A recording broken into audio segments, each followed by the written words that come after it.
But also we had an incident around the time where Nic White, when he was stopping a Matt Hansen try, in the corner there, he kind of hit his head, and then on the exit, he hit his head, hit the ground, but then on the exit as well, he hit someone's knee as well, his head hit the ground, and he looked kind of groggy, and there was a big conversation afterwards. What did you make of all that?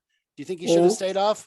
I know, there's no question. That's off and stay off. There's so much discussion about this. I'm not going to get into the Matt Williams thing, because I didn't actually hear it. I know you explained on Twitter, you answered the question about it, but I leave that for you to harp about on that. But certainly, reading guys like Progressive Rugby, like Peter Robinson, these guys are fighting a battle to try and get recognition of these symptoms, and it shouldn't be always past his HIA. 10 minutes after being effectively knocked out with 2 blows to the head. No, I think it's a bad look, and the science will tell us that guy should never have been back on the pitch. Yeah, that's the nail on the head there. Bad look is sorry, Stephen. I wanted to say a few things on this one, just be obviously because it's such a hot topic. I watched back the Matt Williams thing. I saw it online. And he actually starts off, I kind of like agreeing with him, because he's saying, like, obviously it looks bad, but he's like, we aren't there, we don't know what's said and all that. And I do agree with a lot of that aspect of it.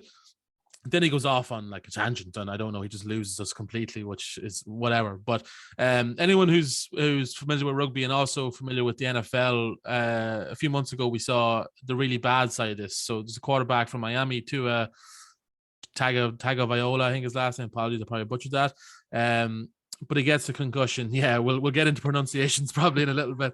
But gets a concussion, goes off, looks terrible, plays a week later because he passes all his checks.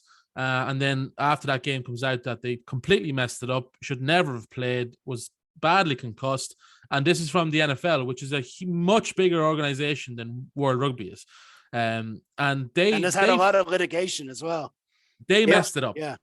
So I agree, independent doctors and all that is great, but something has to be done on this, because as bad as it sounds, and sometimes you will make mistakes with this, but you cannot listen to the player. If the player is informing us at all, if Nic White's like, I'm good, don't worry, we cannot take that for his own word, because we don't know if he's with it at all. That Tui guy doesn't remember being carried off a field. It's out of his memory completely. We have to take that out. We have to probably get a bit tighter with this, and sometimes we will miss it where Nic White probably was okay some games, but the positives and the cons outweighs it massively than if he's not and he goes back in and gets another hit and he can't play rugby again. That's my 2 cents on it. Absolutely. And as Ian said, like, it's a bad look in that they might, like, the player may have actually, like, whatever procedures and checklists they have, he may have passed them all off the pitch, but it's also about the optics, because, there's loads of people who are coaches and players and coaches of young players and stuff that are watching this. And when they're playing on a Sunday morning down the park, they don't have the access to medical teams. They don't have all those things. It's the coach that's making the call, or the referee that has to make the call. And if they see things like that, where he's getting up and he's obviously stumbling, but then comes back and plays on, that'll nudge some people in the direction of saying, oh, well, he did it, so maybe we can do it. And it's all about, and you mentioned Progressive Rugby and Peter Robinson there. They've got this simple phrase: if in doubt, sit him out. And that's simple as that. And that's probably how it should be, Yeah, there's no question.